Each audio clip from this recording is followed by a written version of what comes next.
할렐루야. 오늘은 부활절입니다.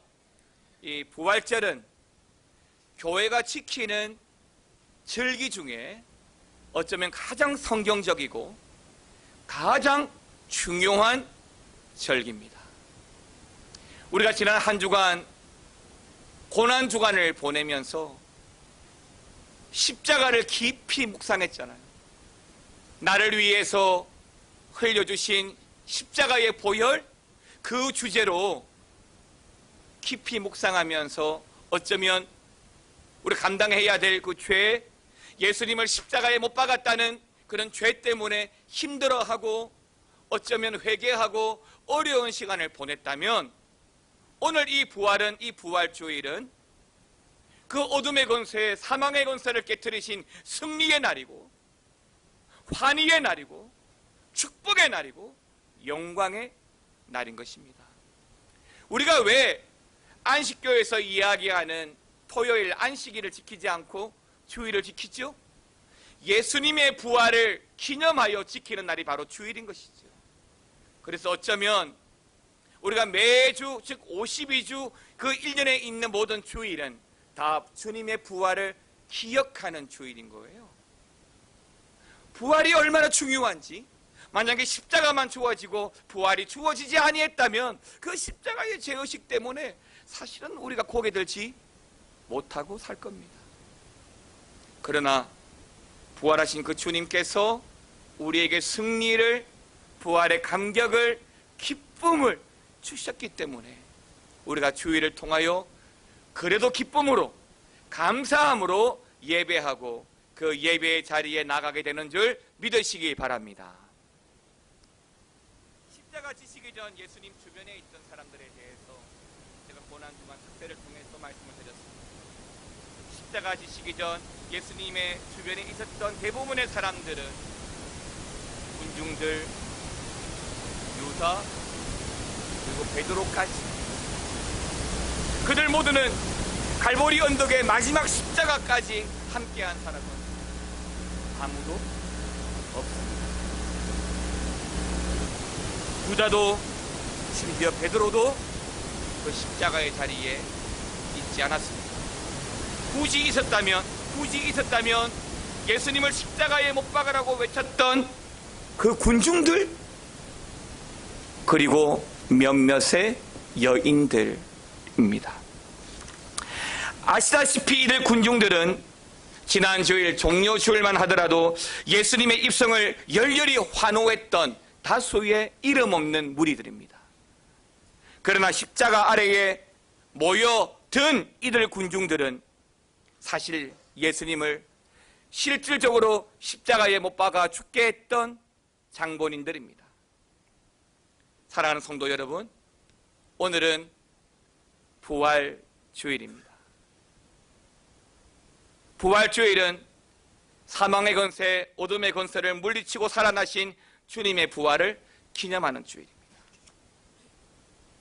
이 부활주일에 다시 한 번 더 십자가를 바라보면서 마지막 최후의 순간까지 십자가 곁에 있었고 또 최초로 주님의 부활을 맞이한 이들, 그 여인들에 대해서 여러분들이 소개하고 동일한 준비됨과 기쁨과 감격을 이 부활의 아침에 함께 나누기를 원합니다. 이동원 목사님이 쓰신 짧은 이야기 긴 감동이라는 책에 보면 부활에 대해서 이런 이야기가 하나 나옵니다.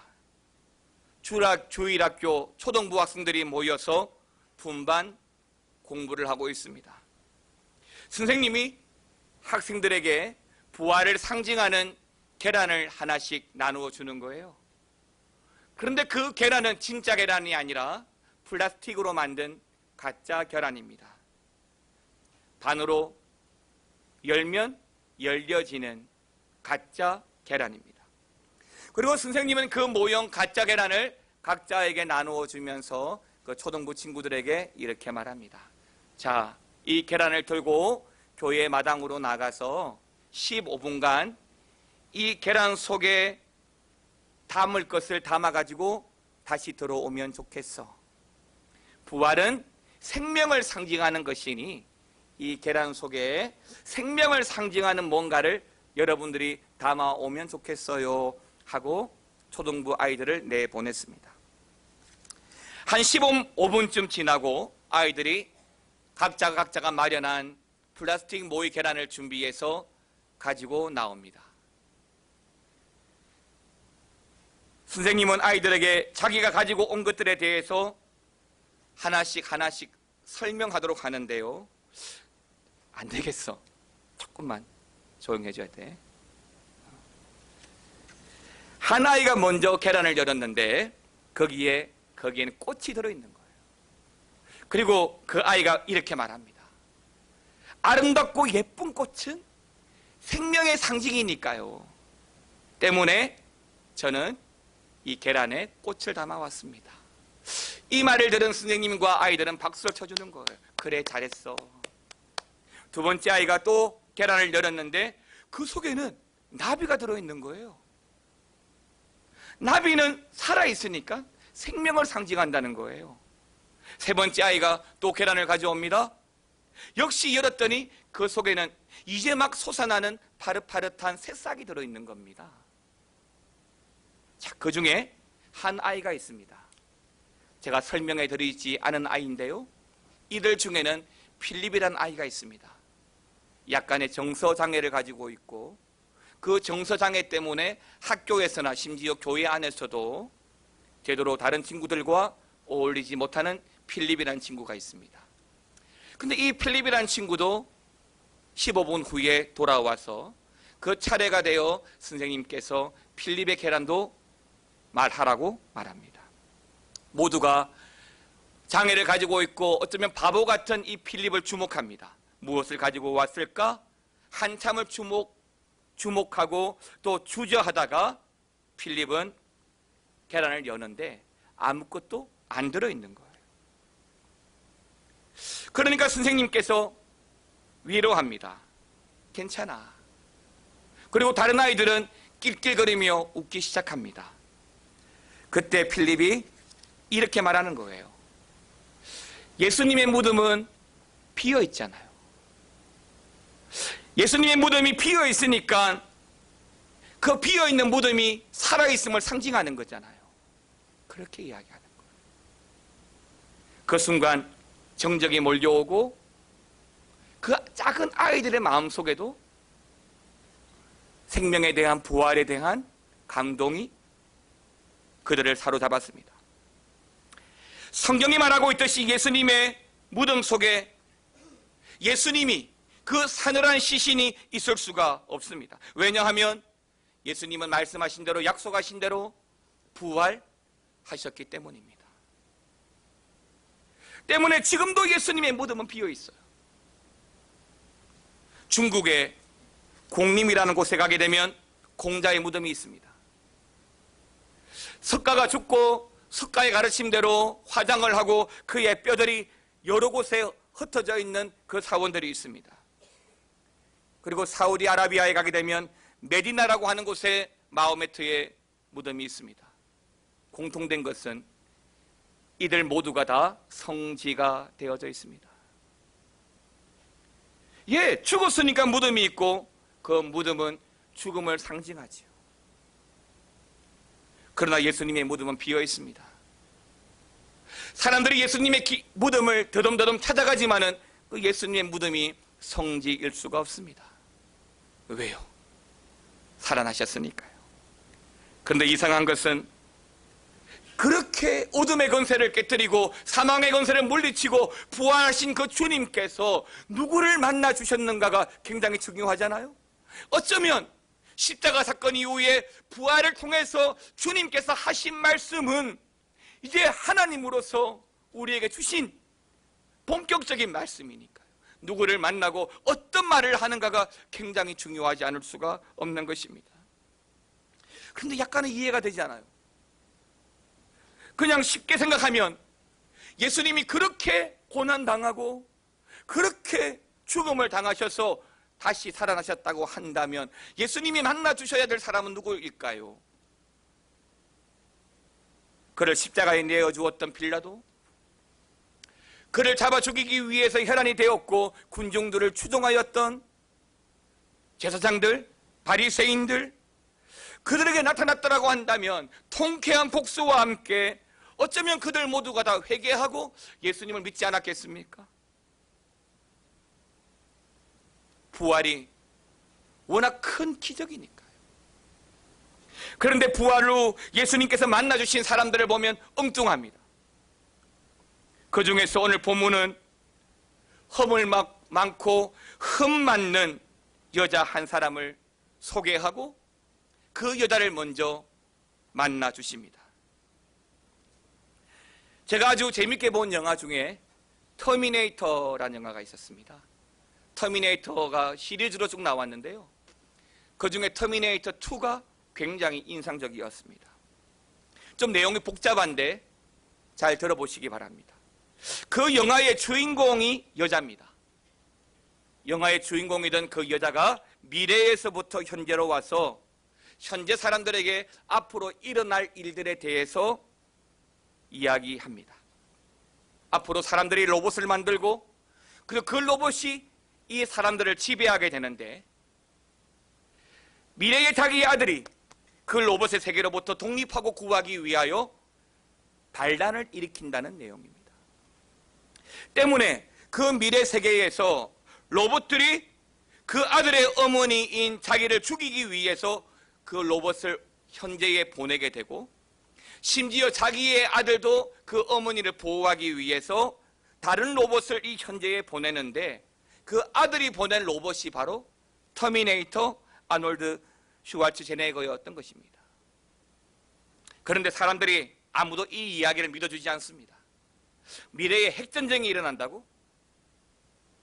인류가 멸망하고 로봇이 다스린다고? 아무도 믿어주지를 않는 것입니다. 전혀 이해할 수 없는, 도무지 알아들을 수 없는 이상한 소리만 하니까 사람들은 결국 이 여자 주인공인 세라 코너를 정신병원에 집어넣어 버립니다. 그런데 문제는 그렇게 태어난 현재의 자기 아들마저도 그 어머니를 믿어주지 않습니다. 그러다가 미래에서 진짜 로봇이 왔습니다. 또 그 어머니를 보호하려는 아들이 보낸 그 로봇도 나타납니다. 여러 전투가 일어나고 결국 아들이 보낸 로봇이 여자 주인공인 세라 코노와 그녀의 아들을 구출해서 데려가 버리게 되자, 그제서야 일어난 그 사건들로 인해서 모든 사람들이 놀라게 되어 멍청하게 쳐다보는 내용이 나옵니다. 만일 예수님이 미래에서 하늘나라에서 이런 식으로 오셔서 세상을 이렇게 정복하고 이렇게 이끌어 가셨다고 한다면, 보란듯이 사람들 앞에서 예수님의 부활을 보여주시고 소개하셨다라고 한다면 얼마나 좋았을까요? 그런데 예수님이 부활하셔서 가장 부활의 주님을 먼저 보여주신 사람은 다름 아닌 안식 후 첫날 가장 먼저 무덤으로 달려온 막달라 마리아라는 여자였습니다. 요한복음 20장 1절 말씀 같이 한번 읽어보겠습니다. 안식 후 첫날 일찍이 아직 어두울 때에 막달라 마리아가 무덤에 와서 돌이 무덤에서 옮겨진 것을 보고, 그 당시 여자들은 재판석에서 증인으로도 부르지 않았습니다. 죄송한 말씀이지만 그럴 가치도 없는 존재로 여겨졌던 시대였기 때문입니다. 거기에다가 이 막달라 마리아는 어떤 여자였죠? 근거가 부족하지만 많은 사람들이 이 막달라 마리아는 창녀였다라고 말합니다.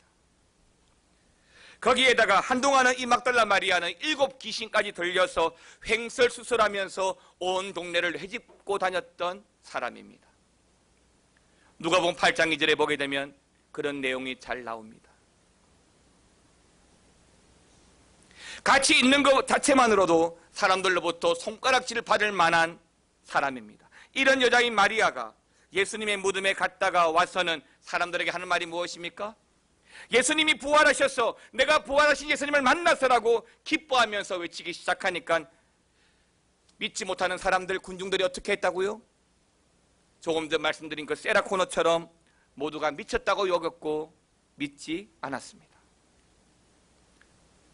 그렇습니다. 히브리서 말씀대로 믿음이라고 하는 것은 예수님을 믿고자 하는 사람들에게는 그 실체가 되지만 믿지 않는 사람들, 믿지 못하는 사람들에게는 보여지지도 만져지지도 않는 것인 줄 여러분 믿으시기 바랍니다. 그렇다면 하필이면 왜 예수님께서 부활하셔서 이 막달라 마리아, 창녀요 귀신 들린 이 막달라 마리아에게 찾아오셔서 예수님의 영광스러운 부활의 은혜를 가장 먼저 경험하게 하셨을까요? 그 첫 번째는 누구보다 예수님을 가장 사랑한 사람이 이 막달라 마리아이기 때문에 그렇습니다. 우리가 먼저 알아야 하는 것은 이 막달라 마리아가 누구인가라고 하는 것입니다. 다른 여러 설명이 필요할 수 있지만 이 막달라 마리아를 가장 잘 설명할 수 있는 것은 누구보다 예수님을 사랑했던 여인이라고 하는 것입니다. 작년에도 제가 간단하게 소개시켜드린 적이 있는데 지저스 크라이스트 슈퍼스타라고 하는 뮤지컬에 보게 되면 이 막달라 마리아가 나옵니다. 이 막달라 마리아가 예수님을 바라보면서 노래를 부르죠. 어떻게 내가 당신을 사랑할 수 있는지, 어떻게 내가 당신을 바라볼 수 있는지 눈물을 흘리며 부르는 대목이 나옵니다. 요한복음 20장 11절은 그 막달라 마리아에 대해서 이렇게 말합니다. 같이 한번 읽어보겠습니다. 마리아는 무덤 밖에 서서 울고 있더니 울면서 구부려 무덤 안에 들여다 보니, 마리아가 무덤 밖에 서서 울고 있습니다. 왜요? 예수님이 계시지 않았거든요. 이전만 보더라도 예수님을 생각하는 마리아, 예수님을 바라보는 그의 마음이 어떠한지 충분히 짐작할 수 있습니다. 예수님이 십자가에 붙잡혀서 달릴 때에 모두가 도망가 버렸습니다. 예수님의 제자들도, 그 많던 군중들도, 예수님의 수제자라고 큰 소리 쳤던 베드로도 3번씩이나 모른다고 부인하고서 역시 도망가 버렸습니다. 이렇게 도망가기에 급급했던 제자들이, 십자가를 외면했던 사람들이 예수님의 십자가 어찌 되었는지, 까마귀 밥이 되었는지, 화장해버렸는지 알 게 뭡니까? 그러나 마지막까지 십자가 아래에서 예수님과 함께 했던 마리아, 예수님의 죽음을 마지막까지 지켜봤던 마리아가 예수님의 무덤을 찾아간 것입니다. 그런데 예수님의 무덤이 비어 있습니다. 거기에 예수님이 없었습니다. 아직 예수님의 부활을 알지 못했기에 마리아가 할 수 있는 것은 우는 것입니다. 사랑하는 예수님의 시신이 없어졌으니까, 예수님이 어떻게 죽었는데, 그런데 예수님의 시신마저, 예수님이 십자가에 달려 돌아가시고 허겁지겁 시신을 내려서 허겁지겁 아리마대 요셉의 무덤에 안장했습니다. 제대로 되어진 장례 절차가 없었고 그 누구도 예수님의 장례를 위해서 염두하지 않고 향유도 붓지 않았습니다. 마리아는 예수님이 십자가 달려 죽으시고 무덤에 들어가신 이후로 아마 며칠 동안 잠을 자지 못했을 것입니다. 가슴 아파서. 왜요? 십자가의 마지막을 누구보다 가장 잘 알고 있으니까요. 때문에 이 마리아는 안식 후 첫날, 끝나는 시간이 첫날 이 새벽에 일찍이 무덤으로 달려갔던 것입니다. 예수님을 가장 사랑했고 예수님을 가장 따랐고 예수님이 십자가에서 운명하는 시간 마지막 그때까지 함께했던 여자, 그 마리아, 안식 후 첫날 부활하신 예수님은 때문에 가장 먼저 그를 사랑했던 이 막달라 마리아를 만나주셨던 것입니다. 두 번째, 예수님의 부활을 가장 먼저 보았기 때문입니다. 요한복음 20장 13절 15절은 자세히 나옵니다. 두 번째, 예수님의 시신이라도 보기 위해서 이전처럼 그 시신에 향유라도 부어드리기 위해서 무덤으로 달려갔습니다. 예, 이 마리아가 생전에 300데나리온의 향유를 부어 드렸던 그 마리아가 바로 이 마리아입니다. 때문에 이 마리아는 3일 후에 예수님의 시신에 향유라도 부어드리기 위해서 찾아간 것입니다. 그런데 예수님이 없습니다. 빈 무덤이니까요. 아무리 찾아봐도 찾을 수가 없습니다. 어두워서 잘 보이지 않았지만 거기에서 발견한 것은 무덤 밖에 서 있는 동산지기 한 사람뿐입니다. 그가 예수님인지 알아보지 못했습니다. 때문에 그가 동산지기인 줄 알고 마리아는 그에게 이렇게 물었습니다. 만일 당신이 예수님의 시신을 옮겼거든 어디에 두었는지 나에게 말씀해 주세요. 제가 가지고 가겠습니다. 그랬더니 마리아를 보시며 예수님은 그냥 마리아를 보시며 그 마리아의 이름을 불러주십니다. 마리아야. 요한복음 20장 16절 말씀 같이 한번 읽어보겠습니다. 예수께서 마리아야 하시거늘 마리아가 돌이켜 히브리 말로 라보니 하니. 누구보다 마리아를 아십니다. 마지막까지 십자가 아래에 있던 마리아, 안식 후 첫날 가장 먼저 예수님의 부활을 맞이하기 위하여 나온 이 마리아, 울면서 예수님의 시신을 찾고 있는 그 마리아를 보시며 예수님은 그저 그녀의 이름인 마리아야 라고 불러주신 것입니다. 예수님을 만나고자 하는 열망이 있다면 예수님을 위해 눈물을 흘리는 이 여인에게 예수님은 오늘 부활 후 처음 찾아와 주셨습니다. 사랑하는 성도 여러분,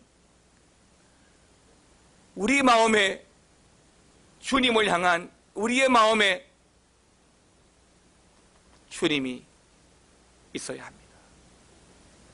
간절히 만나고자 하는 마음. 어떻게 해서라도 주님을 보지 않으면 잠을 설치고 그 때문에 울 수밖에 없는 그 마리아의 심정이 저와 여러분이 된다면 이 부활의 아침에 영광스러운 주의 부활을 가장 먼저 경험하고 만나는 은혜가 있을 거라고 믿습니다. 여러분, 영화 배너라는 소설이 있습니다.